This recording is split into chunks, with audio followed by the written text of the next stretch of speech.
Bonjour, je ne sais pas si vous vous souvenez de la vidéo que je vous avais faite. Il y a une vidéo que j'ai faite là. Il faut aller dans mes vidéos, vous allez la chercher. Où je parle de la sorcellerie dans les groupes de prière. Vous pouvez dire groupe de prière ou église parce qu'elle existe. Moi, c'est un truc que le Seigneur m'a révélé.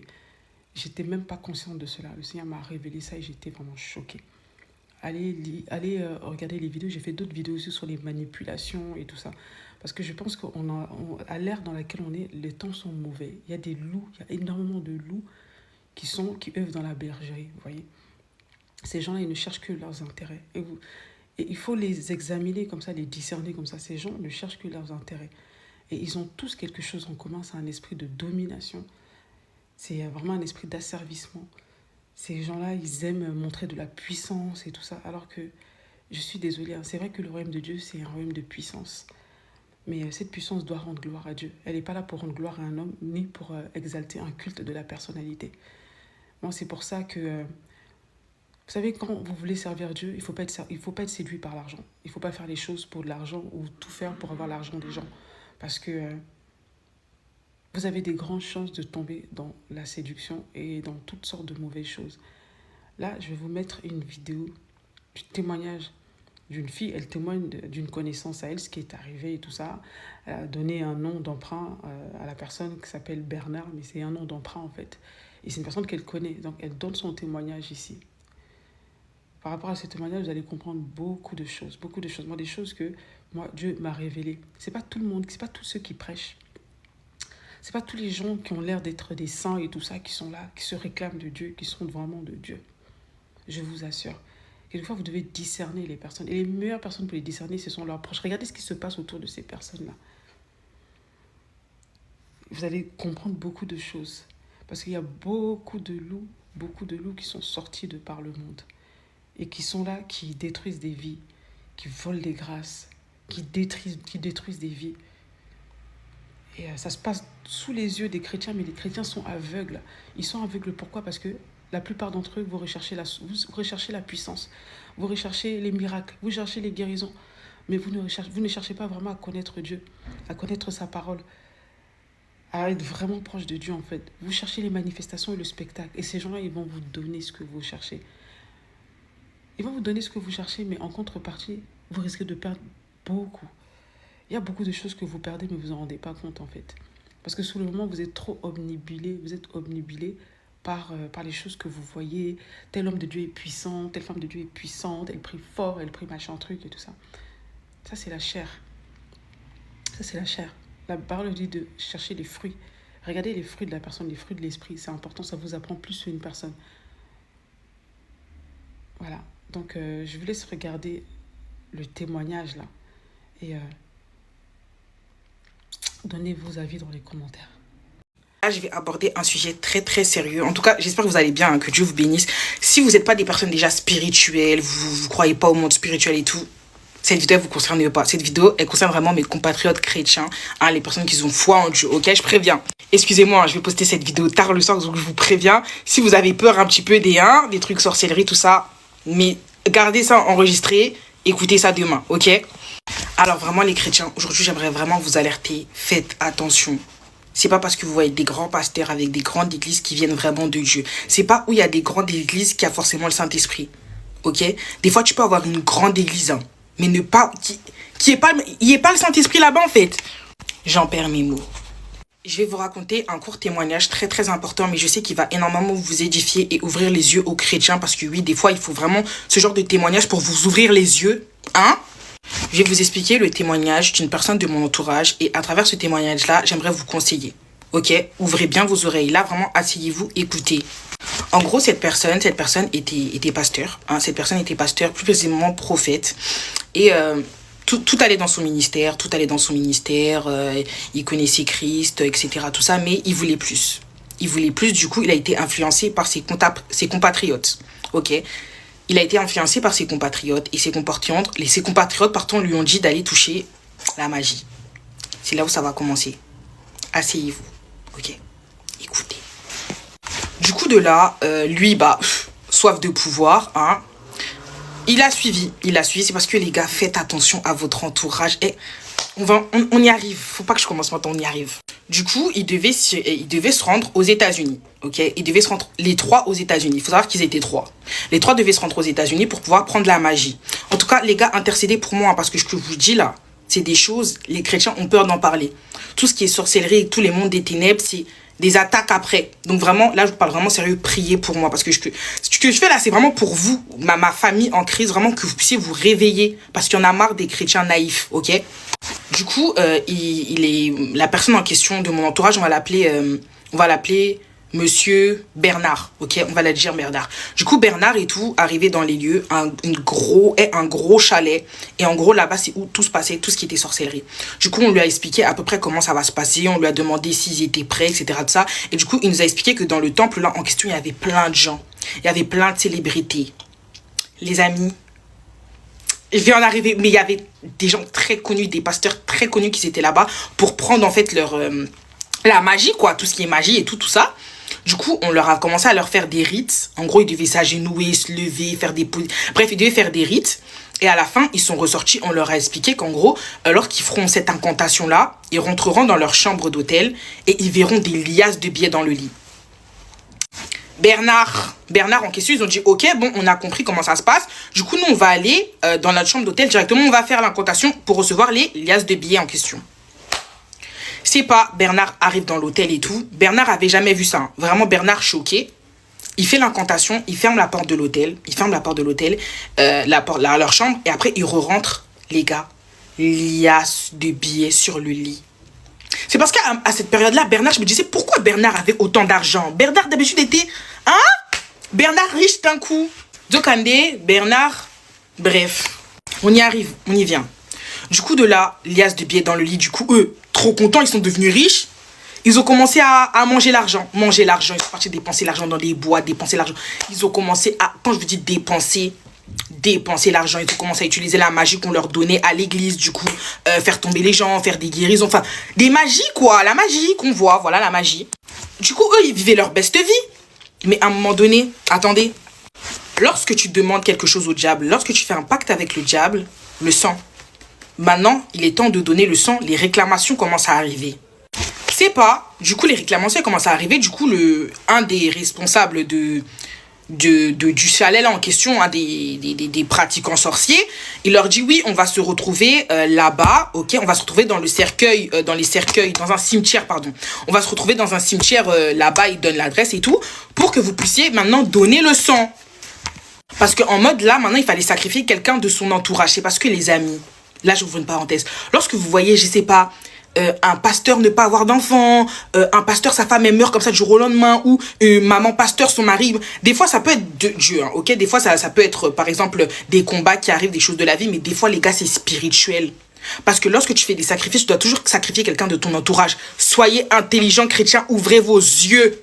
Merci, c'était juste une parenthèse. Du coup, c'est pas de là, hein, il devait aller, du coup, commencer à donner le sang. Mais en gros, Bernard en question n'arrivait pas à prendre le sang de la famille. Bernard en question n'arrivait pas à prendre le sang de sa famille. Du coup, Bernard se retrouve coincé parce qu'il avait peur, en fait, finalement, Bernard ne voulait plus. Bernard ne voulait plus. En fait, là, les trois, ils voulaient plus. Ils sont arrivés devant le cimetière. Ils ont eu trop peur. Ils ont pris une voiture. Ils ont couru à l'église. Ils ont dit, c'est pas possible. Moi, je peux pas sacrifier mon enfant. Je peux pas sacrifier ma femme. Ils ont commencé à se poser des questions. Ils ont dit, en fait, non, c'est trop grave. Genre, sacrifier mes soeurs, sacrifier mes enfants, j'arriverai pas. Du coup, de là, ils ont couru. Ils ont couru dans l'église. Ils ont couru dans une église. En fait, je vous explique. Il y en a deux. Du coup, Bernard et son ami pasteur, les deux pasteurs, ils ont couru dans une église pour pouvoir se réfugier et prier. Mais l'autre, il n'est pas allé à l'église. Lui, il a pris sa voiture, il est parti ailleurs. Écoutez, c'est là que vous allez écouter. Du coup, de là, Bernard, il prie toute la nuit. Il prie la nuit. Dans l'église en question, hein, il prie. Il lui arrive rien.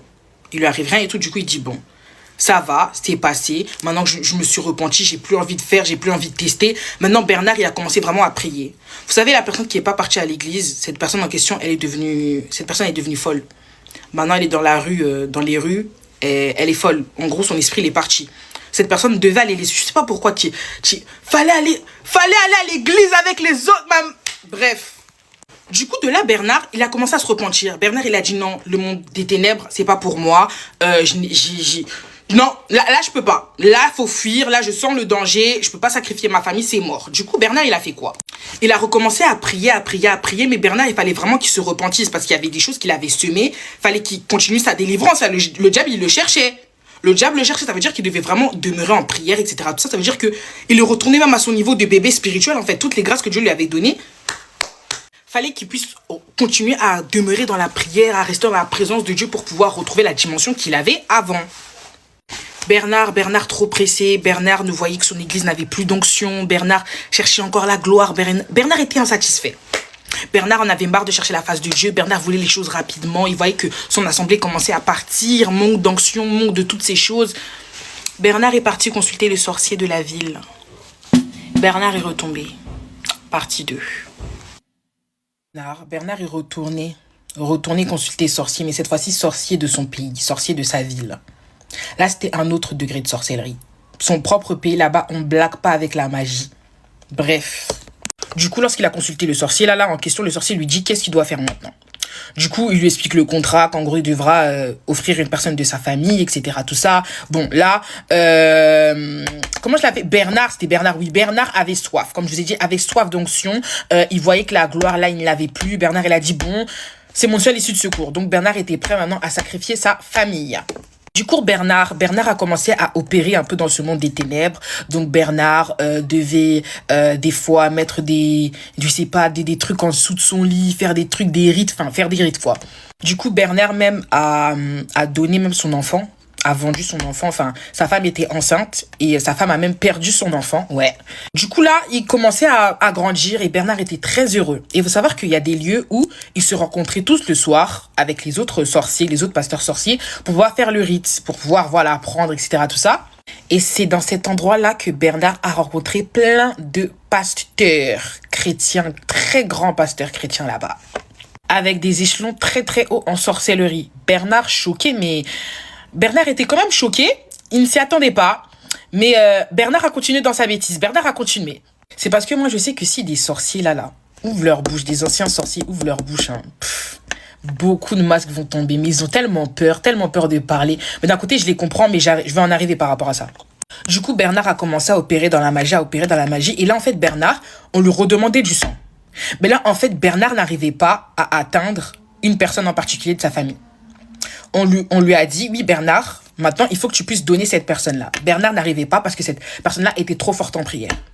Bernard n'arrivait pas. Ça veut dire que toutes les attaques retournaient vers Bernard. Ça veut dire plus Bernard ne donnait pas le sang à temps, plus Bernard tombait malade. Plus Bernard se retrouvait dans des situations catastrophiques. Quand je vous dis Bernard, j'ai les photos. En fait, je peux pas les mettre sur les réseaux parce que c'est une personne quand même de mon entourage. Donc je peux pas.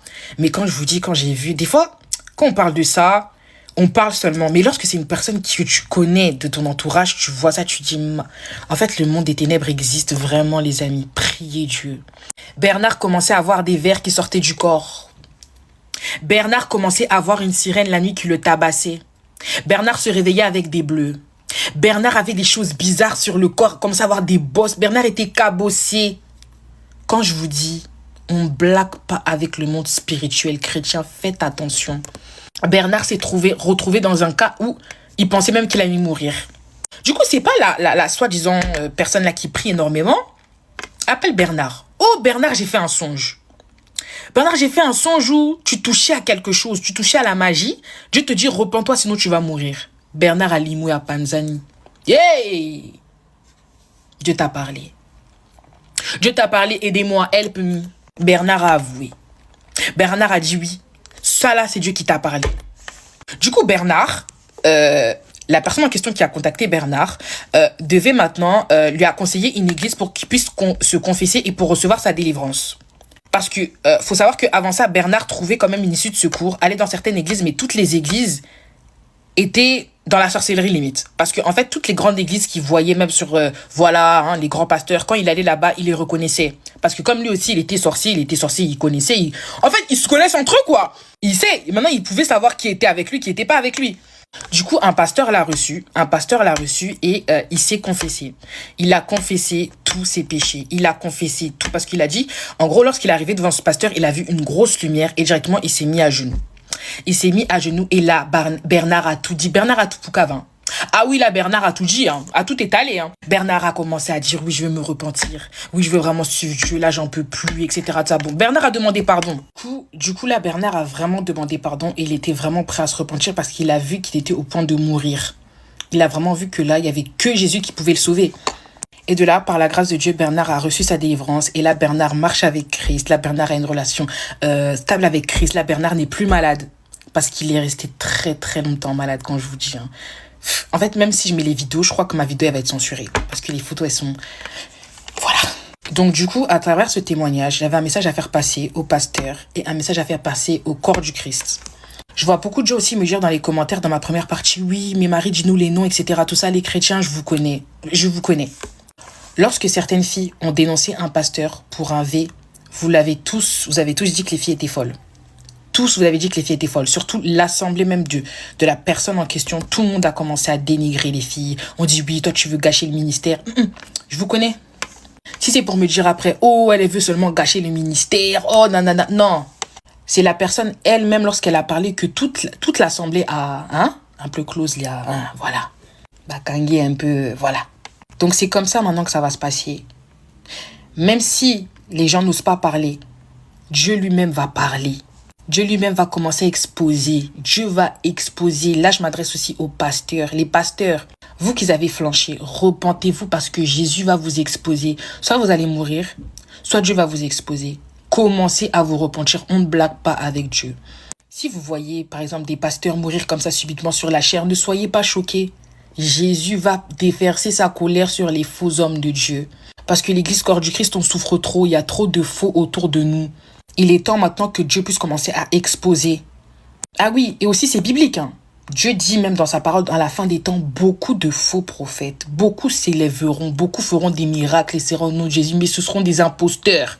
Donc là, en fait, on est juste en train de vivre la fin des temps. C'est parce que aussi, j'aimerais dire aux chrétiens, ayez le discernement.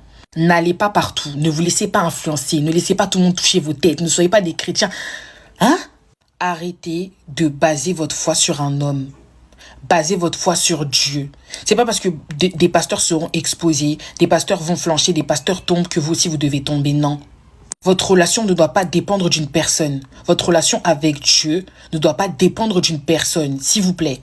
Donc, chrétiens, apprenez aussi à faire votre culte vous-même, avoir un temps de prière vous-même, méditer vous-même. C'est très, très important. Et surtout, en ces fins des temps où beaucoup de faux nous entourent, demandez le discernement, demandez à Dieu de faire tomber les écailles de vos yeux afin que vous puissiez voir ce qui se passe autour de vous et dans le monde spirituel. En tout cas, n'hésitez pas à me suivre sur Snap. Si vous avez des questions, vous avez besoin de prière, vous avez tout ce que vous voulez, n'hésitez pas. Venez m'envoyer un message sur Snap, je vous ajouterai en retour. J'ajoute tout le monde en retour sur Snap, donc n'hésitez pas, ok? Bon, bonne soirée tout le monde, que Dieu vous bénisse et passez une bonne journée.